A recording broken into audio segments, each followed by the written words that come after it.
அஸ்ஸலாமு அலைக்கும் வரமத்துல்லாஹி வபரகாத்துஹு. நபி இப்ராஹிம் அலைஹிஸ்ஸலாம் பிறந்த ஊர் பாபில் மற்றும் மஜுராத் என்றும் சொல்லப்படுகிறது. இப்ராஹிம் அலைஹிஸ்ஸலாம் நம்ருதுடைய காலத்தில் பிறந்தார். நூ நபியுடைய வெள்ளத்திற்கும் இப்ராஹிம் நபி பிறந்ததற்கும் இடையில் 1263 ஆண்டு சென்று போனது. இப்ராஹிம் அலைஹிஸ்ஸலாம் பிறந்த நாளையில் ராஜாவாக இருந்த நம்ரூது என்பவன் கண்ணானுடைய மகன் இப்னு சஹாரிபு இப்னு கூகே இப்னு ஷாமு ஆவான். இந்த உலகினை எல்லாம் ஏக வல்லமை உடையவனாய் அரசாண்ட 4 பேர்களில் மூமினான அரசர்கள் சுலைமான் நபியும் துல்கர்னைன் இஸ்கந்தருமாவர். காபிரான அரசர்கள் நம்ரூதும் பக்துனசுருமாவார். முதலில் கிரீடம் சூட்டி 4 அரசர்களிலேயே முதலில் பூமி அடங்கும் ஆண்டு தானே நாயன் என்று சொல்லியவன் நம்ரூது ஆவான். நம்ரூது அதிகமான ஜோசியக்காரர்கள் மற்றும் சாஸ்திரக்காரர்களை தன் அருகில் வைத்திருந்தான். நம்ரூதிற்கு அவர்கள் அச்சமூட்டினார்கள். அது என்னவென்றால், உன்னுடைய ஊரில் ஒரு பிள்ளை பிறக்கும். அந்த பிள்ளை பூமியில் உள்ளவர்களின் தீனை எல்லாம் அழித்து குழப்பம் செய்யும். அந்த பிள்ளையின் கையினால் நீயும் அழிந்து போவாய் என்றார்கள். அதன்படி ஓர் இரவு நம்ரூது ஓர் கனவு கண்டான். ஒரு நட்சத்திரம் உதயமாகி சூரியன் சந்திரனுடைய ஒளிகளை எல்லாம் அழித்துவிட்டது. சூரிய சந்திரனுக்கு வெளிச்சம் இல்லாமல் ஆனது.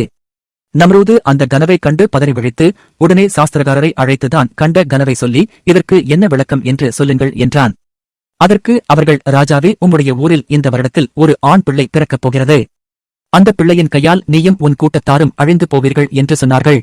பிறகு நம்ரூது தன் தேசத்தில் பிறக்கப் போகின்ற ஆண் பிள்ளைகளை எல்லாம் கொன்றுவிட சொல்லியும் பெண்களுடனே ஆண்கள் சேராமல் விலகச் சொல்லியும் ஏவினான்.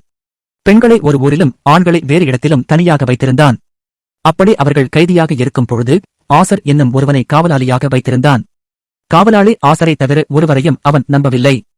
அரசனின் உத்தரவுப்படி ஆசரும் நடந்து கொண்டார். ஆனால் ஆசர் என்பவருக்கும் அவருடைய மனைவிக்குமே நபி இப்ராஹிம் பிறக்க சாஸ்திரக்காரர்கள் நட்சத்திரம் பார்த்து ராஜாவிடம் சென்று, இந்த இரவில் அந்த பிள்ளை தாயார் வயிற்றில் தரித்தது என்றார்கள்.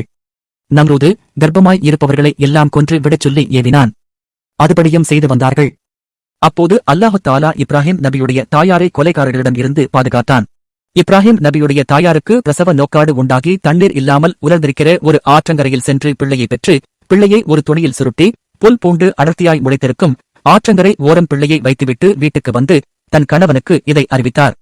ஆசர் அங்கு சென்று அந்த பிள்ளையை எடுத்து பக்கத்து ஊரில் சென்று ஓர் மலை குகையில் அந்த பிள்ளையை வைத்து ஒரு வலையை வைத்து குகையின் வாயை கல் கொண்டு அடைத்துவிட்டார். பிறகு தாயார் அடிக்கடி சென்று பிள்ளைக்கு பால் கொடுத்துவிட்டு வருவார். இப்படி நடந்து வருகின்ற நாளையில் ஒரு வருடத்து பிள்ளை 3 வருடத்து பிள்ளை போல் வளர்ந்து வந்தது. பிள்ளைக்கு பால் தர முடியாத தருணத்தில் கைவிரல்களை வாயில் வைத்துக் கொண்டிருந்த நபி இப்ராஹிமின் விரல்களில் ஒரு விரலில் தேனும் ஒரு விரலில் பாலும் ஒரு விரலில் நெய்யும் ஒரு விரலில் தண்ணீரும் பெருகுவதைக் கண்டு தாயார் அதிசயித்தார். தாயார் தன் பிள்ளையின் இந்த செய்திகளை எல்லாம் தன் கணவருக்கு சந்தோஷமாய் அறிவித்தார்.